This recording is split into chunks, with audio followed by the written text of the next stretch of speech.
It is Relic Knights week here on BeastOfWar.com, and we have some fantastic prizes up for grabs. 5 in total. First up, we have 4 two-player starter bundles to give away to get you and a mate into the game. These will include 2 starter factions of your choice with the rules you need to play.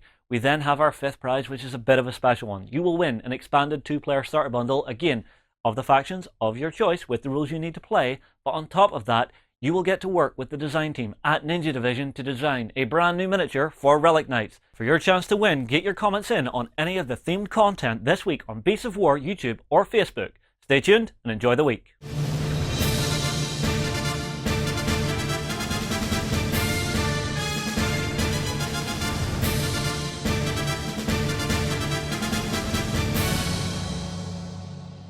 So, hi guys, welcome to another Relic Knights week video. It's time for a look at another one of the factions. Who do we have today, John? No, we're going to look at the Star Nebula Corsairs. Okay, so who exactly are these guys? Space pirates!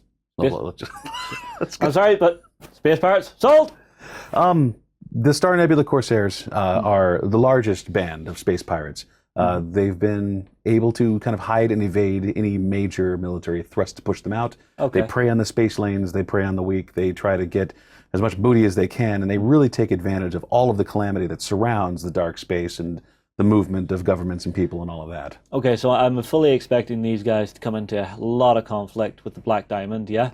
They'll definitely be fighting off Black Diamond. They're also going to be fighting off a fair share of the Shattered Sword as well. Yeah. Well, I suppose Shattered Sword, you know, pirates, you're unlawful, we will have you. Yep.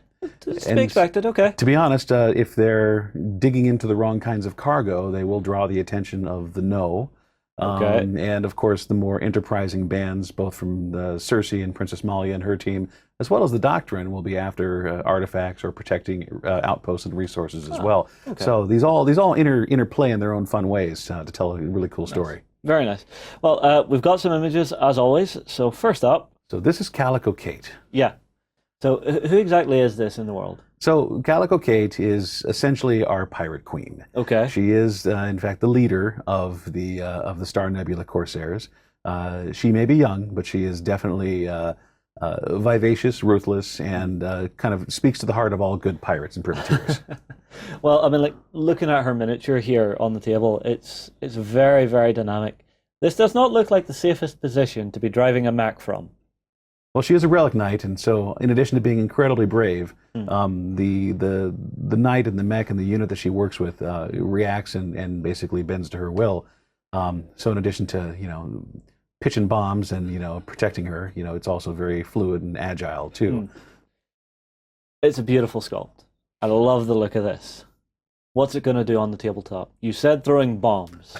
This sounds like a good time in a can. Well, so the Corsairs are representative of our orange Esper type, and that's chaos. Yep. So a lot of their abilities are really looking for random pluses and minuses when they're doing their things. So she may have a great attack, she may have a cool ability, but a lot of these abilities might be dependent on extra boosts of energy based on a card flip looking for more chaos energy. Okay. So the fun thing is that you can actually gamble a bit with taking some attacks, and because everybody has a sympathetic color that they're attuned to, they also have a color that they're not attuned to. And so sitting directly across the wheel from chaos is order. And it's all planned quite interesting that way. But when she's playing these types of attacks that require this kind of gambling, whenever blue comes up, it will detract from her ability to get something done too. So you're playing your cards. You're playing your cards every time. But yeah, she has an incredible ability to do lots and lots of damage. As we get into gameplay with Relic Knights, the more Esper that your knight holds on to, the more powerful they become, and they usually have inherent abilities which just amp up while they store more energy. And so hers actually allows her to deal significantly more damage while she's making attacks based on the amount of energy she's already storing. This sounds like my faction, guys. She's fun. This sounds like my faction right here. Next in the lineup, who is this? This is Golden Vance. In our pirate factions, there's a bit of a rift forming in our storytelling. Okay. And Golden Vance, at his heart, is the truest of privateers and privateers. He is all about raiding, he's all about stealing booty, and he's all about backstabbing and lying and being just a dirty, cowardly bastard. And we like him a lot. He's very, very flavorful, makes for a fun pirate captain, but he is one of the bad guys. And so when playing in that end of the spectrum, it's chaos. So it might kind of go either way. The other question, and I'm not sure that we have him up here, of course, is our Captain Harker. Okay. And Harker and Caesar play more to the noble side of pirating. And so they have a code of honor and ethics, and they do, as privateers, take what they do, but then they have more of a different way of looking at the universe and the people as more than just mere tools to be used. But okay, so instead of looking at the shipping lanes and saying, it's all there for the taking, let's get every last scrap, they'll be a little more selective about it. And if they take over a ship, let's say the crew surrenders, honorable fight. Honorable fight, yeah. He's not going to load it with explosives and blow it up just for the heck of it and see what happens. So yeah, so you kind of have both ends of the spectrum when it comes to the pirates. And Calico kind of rides the middle. And as you see in her story, as she evolves, she definitely falls one way and not the other, as she discovers what is happening in the universe abroad. Okay, you're making me curious right now. Let's not tell anyone on camera. Make them go and read it themselves, because I'm going to go and read it myself. Okay, next in the lineup, who is this? This is Minnow. Minnow is the cipher for Golden Vance, and she is our partly robotic-looking little mermaid, but she is, as a cipher, kind of a siren song, sad and kept little cipher that Golden Vance is not very kind to, but he uses her abilities to obviously benefit him and his crew however he can. I do love the fact that the ciphers just seem to be a counterpoint to their character. You know, they really do just bring out either the best or the worst in them, and actually just, you know, every time I've seen one, you've heard me go, oh, that's not put on. That is me actually going, oh, because it's so cute. Next up, who do we have here? This is one of our sappers, and I believe the next image we have loaded up too is the other part of that squad. These guys are great because they get to be part of an infiltrating force ahead of the rest of the pirates, and they'll blow holes in the sides of bulkheads or help, blast through walls or set mines or do things like that.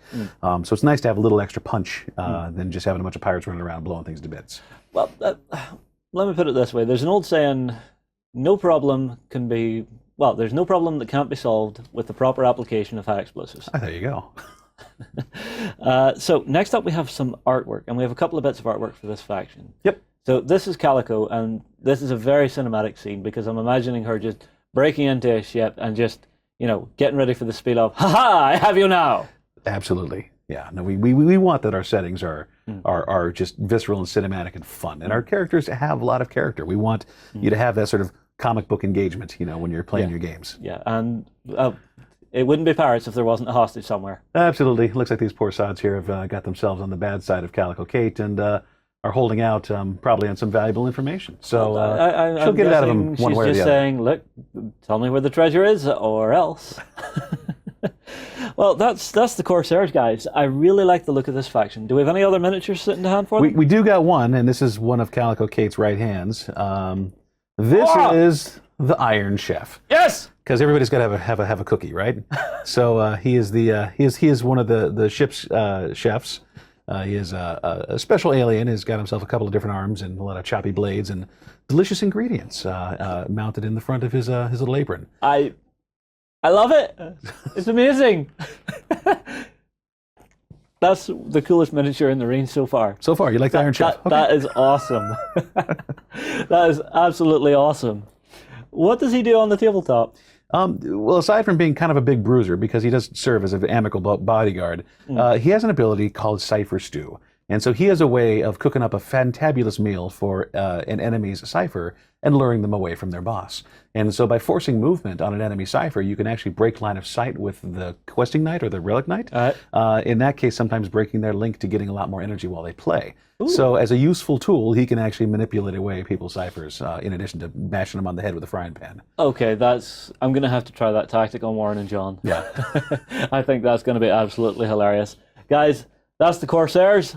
I think this is the faction for me. Drop us a comment below. Is it the faction for you?